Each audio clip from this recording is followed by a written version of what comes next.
programs down on the White House lawn. Yeah, of course. Yeah. The robot was called Gort. Ah. And yeah, the day the Earth stood still, or what was the movie called? Yeah. And I published years ago that Gort was just Trog backwards. Ah. One of the big authors has just republished it again. Yeah. But Trog is also a music group from the 60s that did a very interesting song. People should look into it. Mm-hmm. Very telling. So the troglodytes in ancient terminology were the people who lived within mountains or caves, albino almost, people who survived from a previous age with knowledge of the previous ages. That's where that comes from. So that robot, in a sense, would be a golem. Yeah. One rabbi recently, well, a few years when Reagan was in, he said that a computer is a form of golem. It's an artificial slave. Interesting. I mean, do you think that they could be playing around with, genetic?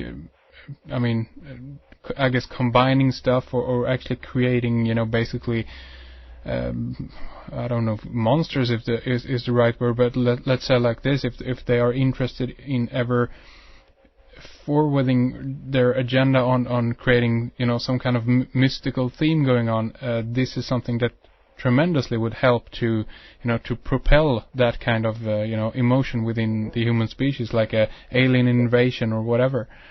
That's right. Yeah. Well, the alien invasion is an old idea brought up by John Dewey. John Dewey first came out with that. He said the Earth would unite together if we just were attacked from out there somewhere. H.G. Wells, who worked for the British government, and that's been now admitted to, he worked for the Secret Service Department as a propagandist, wrote his Shape of Things to Come with an alien invasion. And over the years, they put out so much propaganda about the aliens coming, to get the public ready for something. But it's the last thing they would ever have expected. It's the atmosphere they're hitting you with. They're spraying you from an enemy out there, Yeah, exactly, yeah. And of course we have Reagan addressing the UN with the same theme. He said that same speech so many times. Yeah.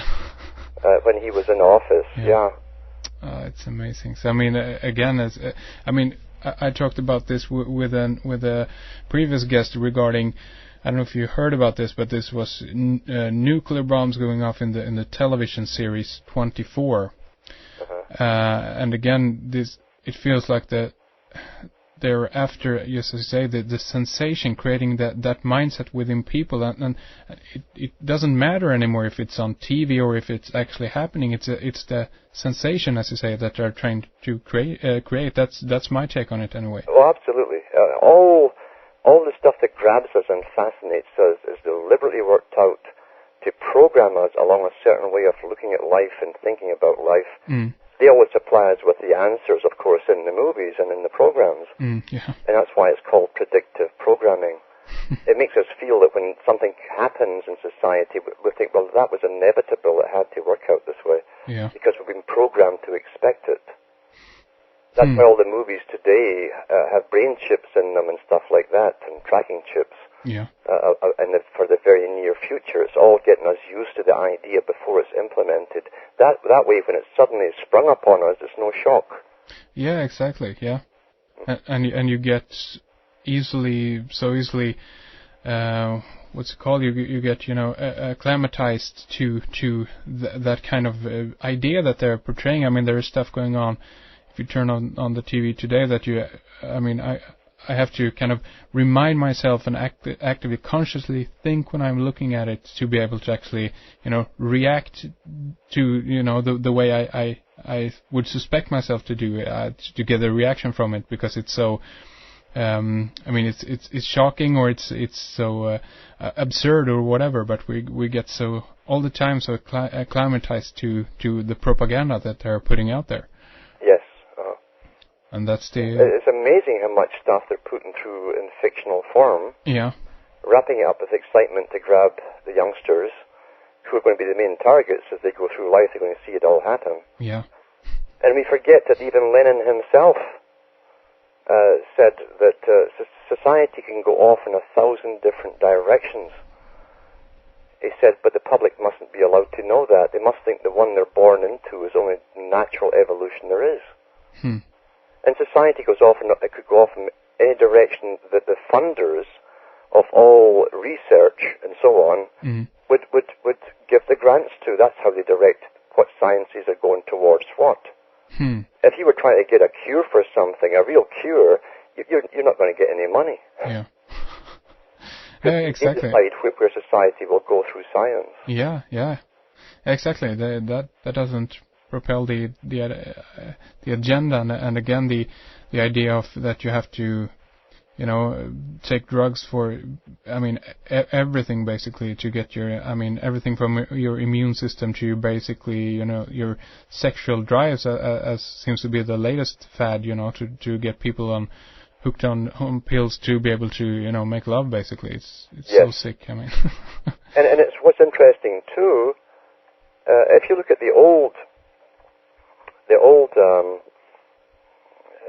histories of guys in the 1700s, they had no problems in that area until they were 70 or 80 years old.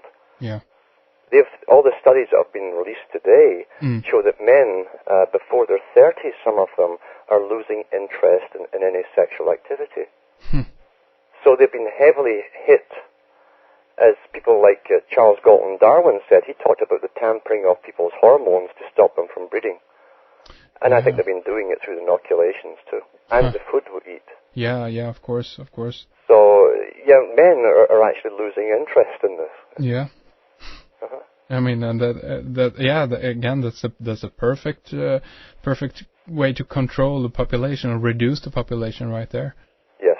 And that's the hardest thing for Joe Average to believe, because he's been brought up with a fake reality. He's been taught that he has all these unseen benefactors above him who are experts, and they're paid to take care of him. The last thing that he will expect is that they're there to actually manage us like a herd. Yeah. And they do.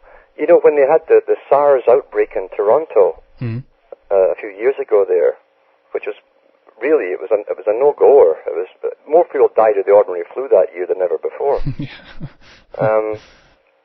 But they had the experts on for the Centre for Disease Control Canada branch on every day on the media, scaring the hell out of everybody. And one of them said, when they were asked plans for containment and so on, she says, well, it's all under the herd management. Herd management. And of course the interviewer kind of was brought up, but he didn't ask why she used the term herd. Yeah. But they're calling us the herd. And that's the official medical term now for the people. Incredible. It's a zoo, that's where